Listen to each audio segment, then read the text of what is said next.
మాకు ఇచ్చినటువంటి 100 రోజుల్లో 6 గ్యారెంటీలతో పాటు మరి అనేక హామీలు ఏ ఒక్కటి కూడా అమలు కాలేదు అని చెప్పి ప్రభుత్వ అధికారులని నిలదీయడము, ప్రభుత్వంలో ఉన్నటువంటి మరి అనేక శాఖలలో అనేక మరి డిపార్ట్మెంట్స్ నుంచి వచ్చినటువంటి ఆఫీసర్స్తో పాటు ప్రజాప్రతినిధులను కూడా మరి నిలదీయడం మనం కళ్ళారా నిన్న చూసాం. సోషల్ మీడియా ద్వారా కూడా, మరి అనేక టీవీల ద్వారా, అనేక పేపర్ల ద్వారా చూసాం అందరం కూడా. మరి ప్రభుత్వము ఘోరంగా విఫలమైంది, ప్రభుత్వం ఘోరంగా వైఫల్యం చెందింది.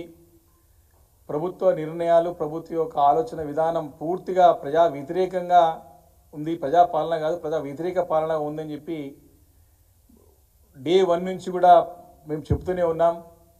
మీరు సరైన పద్ధతిలో ప్రభుత్వాన్ని నడిపెట్టలేదు, మీరు చక్కదిద్దుకోవాలని చెప్పి బాధ్యత గల ప్రతిపక్ష పార్టీగా చాలా సందర్భాల్లో మరి బీఆర్ఎస్ పార్టీ కాంగ్రెస్ ప్రభుత్వాన్ని హెచ్చరిస్తూనే ఉంది.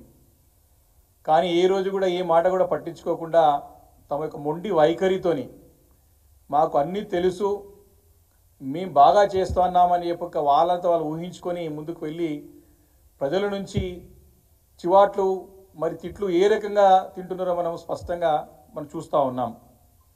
కాబట్టి నిన్న మరొకసారి రుజువైంది, ప్రభుత్వం ఘోరంగా వైఫల్యం చెందుతుంది, విఫలం చెందుతుంది.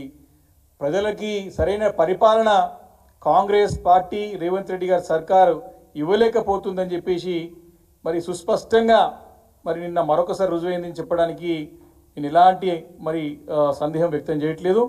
మరి వారి యొక్క కమిట్మెంటు, వారి యొక్క సీరియస్నెస్ ఎక్కడ కూడా కనపడలేదు. మరి నిజంగానే మరి గ్రామ సభల ద్వారా వారు చేసిన ప్రకటన ఒకటి, నిన్న ప్రజలు నిలదీయంగానే మాట మార్చే ధోరణి ఒకటి. అధికారులని బలిపశువులు చేసిన రోజు కాంగ్రెస్ ప్రభుత్వం.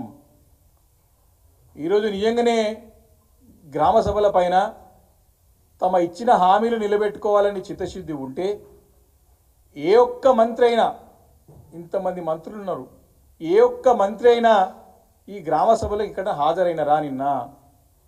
నిన్ను సూటి ప్రశ్న ఈరోజు రేవంత్ రెడ్డి సర్కార్ని, మంత్రులను అడుగుతా ఉన్నా, ప్రభుత్వాన్ని నేను అడుగుతా ఉన్నా, బీఆర్ఎస్ పార్టీ తరఫున బాధ్యత గల ప్రతిపక్ష పార్టీ నుండి అడుగుతా ఉన్నాం.